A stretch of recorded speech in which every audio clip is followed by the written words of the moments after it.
विष्णुं शशिवर्णं चतुर्भुजं प्रसन्नवदनं ध्यायेत् सर्वविघ्नोपशान्तये अगजा आननपद्मार्कं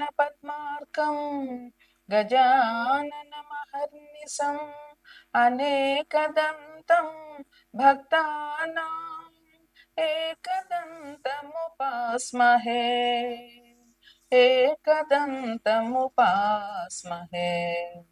ఓం శ్రీ గణేశ్వరాయ నమః. ఓం శ్రీ సరస్వత్యై నమః. ఓం శ్రీ మాత్రే నమః. ప్రేక్షకులందరికీ నమస్సుమాంజలి. ఇప్పుడు ఏప్రిల్ మాస ఫలితాలు నేను చెప్పబోతున్నాను. ఈ ఏప్రిల్ నెలలో ఎవరికి ఏ రాశుల వారికి ఎలాగున్నది, ఎటువంటి పరిహారాలు చేసుకోవాలి, వారు ఏ దేవుణ్ణి పూజించాలి, వారికి ఎంత మంచి జరుగుతుంది అనేటటువంటిది ఈ ఏప్రిల్ మాస ఫలితాల్లో చెప్పబోతున్నాను. ఇది తెలుగు మాసం అయితే చైత్ర మాసం అవుతుంది.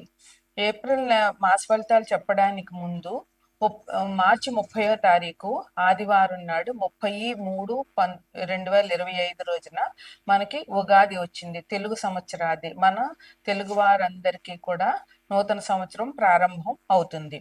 ఈ నూతన సంవత్సరానికి ఈ ఉగాదికి ఈ సంవత్సరం పేరు విశ్వవసు. విశ్వవసు అంటే విశ్వాసం అని అర్థమవుతుంది. ఈ ఈ ఈ నూతన సంవత్సరంలో అందరికీ చాలా బాగుంటుంది. ఆదాయం వృద్ధి అవుతుంది. గురువు అన్ని రాశుల వారికి కూడా మంచి శుభ ఫలితాలు ఇవ్వబోతున్నారు. అట్లాగే అన్ని రాశుల వారికి కూడా చాలా బాగుంటుంది. దైవానుగ్రహం బాగా ఉంటుంది. ముఖ్యంగా చెప్పుకోవాల్సింది ఏంటంటే ఈ సంవత్సరం అందరికీ, విద్యార్థులకి, వ్యవసాయదారులకి, ఉద్యోగాలు చేసే వాళ్ళకి, అన్ని రకాల వాళ్ళకి, చేతివృత్తుల వాళ్ళకి, ఈ ఇంట్లోనే ఉండేటటువంటి వాళ్ళకి, అందరికి, పెద్దలకి, పిల్లలకి, అందరికీ కూడా ఈ విశ్వవసు నామం సంవత్సరం చాలా బాగుంటుంది. అందువల్ల ఈ సంవత్సరం అందరూ సుఖంగా సంతోషంగా ఉంటామని చెప్పవచ్చు. సకాలంలో వర్షాలు కురుస్తాయి.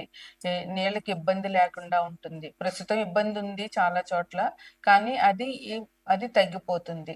మంచి వర్షాలు పడడం వల్ల వచ్చే సంవత్సరానికి మనకి బాగుంటుంది. అయితే ఇది ఈ చైత్ర శుద్ధ పాడ్యమి 30/3/2025 అయింది తెలుగు సంవత్సరాది. ఈ ఏప్రిల్ నెలలో ఇంక వచ్చే పండుగలు ఏంటి అంటే ముఖ్యంగా ఉగాది మొదలు నుంచి వసంత నవరాత్రులు ప్రారంభం. అమ్మవారి నవరాత్రులు 4 రకాలుగా ఉంటాయి. అందులో ఈ వసంత నవరాత్రులు ఇప్పుడు ఈ ఏప్రిల్ నుంచి శ్రీరామనవమి వరకు లలితా అమ్మవారికి వసంత నవరాత్రులు చేస్తాము. చైత్రశుద్ధ పాడ్యమి నుండి చైత్రశుద్ధ నవమి వరకు వసంత నవరాత్రులు అంటారు. ఈ నవరాత్రుల్లో లలితా అమ్మవారిని, అదే లలిత, దుర్గా, ఎవరైనా రాజరాజేశ్వరి, అన్నపూర్ణ, ఎవరైనా సరే ఈ అమ్మవారి నవరాత్రులు పూజించాలి.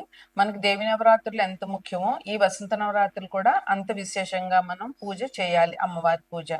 ఇక ఈ ఏప్రిల్ నెలలో ఇంకొక పండుగ ఏంటంటే 3/4/2025 స్కంద షష్ఠి, అంటే సుబ్రహ్మణ్యేశ్వర స్వామి ఆరాధన చేయాలి. సో అందరూ సుబ్రహ్మణ్యేశ్వర పిల్లల కోసం కావాలనుకుంటున్న వారు, దయ సాహసాలు కావాలనుకుంటున్నారు, ఎవరికైనా కుజగ్రహ అనుగ్రహం సరిగా లేదని అనుకుంటున్న వాళ్ళు, వీళ్ళందరూ ఈ స్కంద షష్ఠి నాడు పూజ చేయడం చాలా ఉత్తమం. ఇక 16/4/2025 సంకష్టహర చతుర్థి, అంటే మనకి గణపతి పూజ ఈ రోజు విశేషంగా చేస్తారు. ఉదయం నుంచి ఉపవాసం ఉండి సాయంత్రం 6 గంటలకి వినాయకుడు పూజ చేసి చంద్రుణ్ణి చూసి భోజనం చేయాలి. ఇది సంకష్టహర చతుర్థి. మనకు కావాలన్న తీరని కోరికలు ఏమున్నా, ఏ రకమైన కోరికైనా సరే తీరుతుంది. ఈ గణపతికి గరికతో పూజ చేయడం ఈ రోజు విశేషం. ఈ సంకష్టహర చతుర్థి మేనరాశి వాళ్ళు, రేవతి నక్షత్రం వాళ్ళు, వారి జాతకం ప్రకారం రేవతి నక్షత్రం వాళ్ళు ఈ సంకష్టహర చతుర్థి తప్పకుండా చేయాలి. అందువల్ల ఇవి మనకి ఈ మాసంలో ఉన్నటువంటి పండుగలు. తదుపరి కుంభరాశి. ద్వాదశ రాశుల్లో ఈ రాశి 11వ రాశి. ఈ రాశ్యాధిపతి శని భగవానుడు. ఈయన కుంభరాశి నుంచి మీనరాశికి ఈ నెల 30వ తారీఖున, అంటే ఉగాది రోజున కుంభరాశి నుంచి మీనరాశిలోకి ప్రవేశిస్తున్నారు. అక్కడ 2.5 సంవత్సరాలు ఉంటారు. ఈ కుంభరాశి వారికి ఏలినాటి శని నడుస్తుంది. అది ఇంకా ఇప్పుడు ఏలినాటి శనిలో ఉన్నారు. 2వ దశ ప్రారంభమైంది. ఈ రాశి వారికి ఈ కుంభరాశికి 2వ ఇంట్లో షష్టగ్రహ కూటమి ఏర్పడుతోంది ఏప్రిల్ 30 మార్చి 30వ తారీఖున. అందువల్ల ఆల్రెడీ ఇప్పుడు అక్కడ శుక్రుడు, బుధుడు, రాహువు, రవి ఉన్నారు. ఇప్పుడు కుంభరాశి నుంచి మీనరాశికి శని ప్రవేశం జరుగుతుంది. ఉగాది ఉదయానికి గోచార రీత్యా చంద్రుడు కూడా అక్కడికే వస్తారు. అందువల్ల ఈ కుంభరాశికి 2వ ఇంట్లో షష్టగ్రహ కూటమి ఏర్పడుతోంది. ఏ జాతకుడికైనా 4 గ్రహాల నుంచి వచ్చే ఫలితాలు కొంచెం ఎక్కువగా ఇబ్బందిగా ఉంటాయి. అవి ఏంటంటే గురువు, రాహువు, కేతువు, శని. ఈ 4 గ్రహాలు ఏ రాశిలో అయినా ఎక్కువ కాలం ఉంటాయి. మిగతావన్నీ తొందరగా మారిపోతుంటాయి కనుక ఆ గ్రహాల వల్ల వచ్చేటటువంటి ఇబ్బందులున్నా కొంచెం భరించగలిగే శక్తి ఉంటుంది. ఈ 4 గ్రహాలు ఏంటంటే గురువు 1 సంవత్సరం ఉంటారు ఒక రాశిలో, శని 2.5 సంవత్సరాలు ఒక రాశిలో ఉంటారు, రాహుకేతువులు 1 సంవత్సరం పైన ఏ రాశిలో అయినా ఉంటారు. అందువల్ల వీళ్ళు ఇచ్చే ఫలితాన్ని మంచి ఫలితాలు అయితే ఆనందంగా అనిపిస్తాము. అదే నెగిటివ్ ఫలితాలు అయితే కొంచెం బాధపడడం జరుగుతుంది. ఈ రాశి వారికి ఏ గ్రహం ఏ మూర్తి అయ్యారు అనేది చెప్తున్నాను. గురువు, శని రజితమూర్తి ఈ రాశి వారికి, రాహు సువర్ణమూర్తి, కేతు తామ్రమూర్తి. అంటే ఈ రాశి వాళ్ళకి ఈ 4 గ్రహాల వల్ల వచ్చే ఇబ్బందులు ఏమీ లేవు. ఎందుకంటే సువర్ణమూర్తిగా ఉన్న గ్రహం ఇచ్చేటటువంటి ఫలితాలు చాలా బాగుంటాయి. అన్ని మంచి ఫలితాలే ఇస్తారు. అదే విధంగా రజతమూర్తిగా ఉన్న గ్రహాలు ఇచ్చేటటువంటి ఫలితాలు కూడా చాలా బాగుంటాయి. తామ్రమూర్తిగా ఉన్న గ్రహం ఇచ్చేటటువంటి ఫలితం ఏంటి ఎటు ఉండదు, లాభం ఉండదు, నష్టం ఉండదు, అలా యావరేజ్ గా ఉంటుంది. లోహమూర్తిగా ఉన్న గ్రహం ఇచ్చేటటువంటి ఫలితాలే కొంచెం ఎక్కువగా బాధపడతాయి.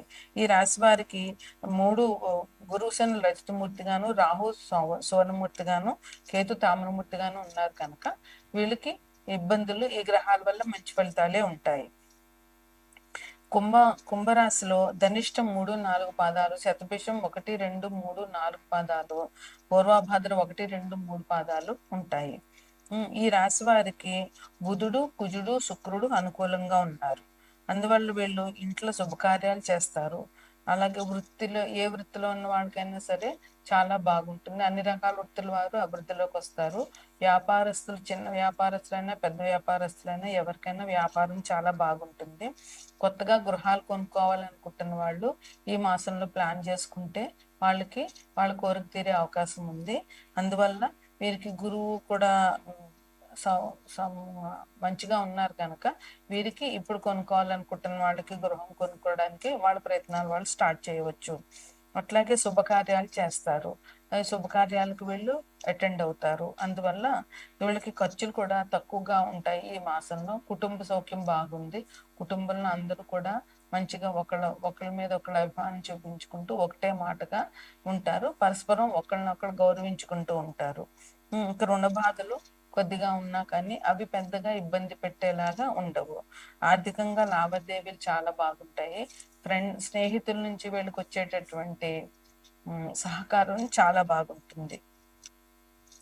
కొత్త వ్యక్తులు పరిచయం అవుతారు. వాళ్ళ వల్ల వీళ్ళకి చాలా మంచి జరుగుతుంది.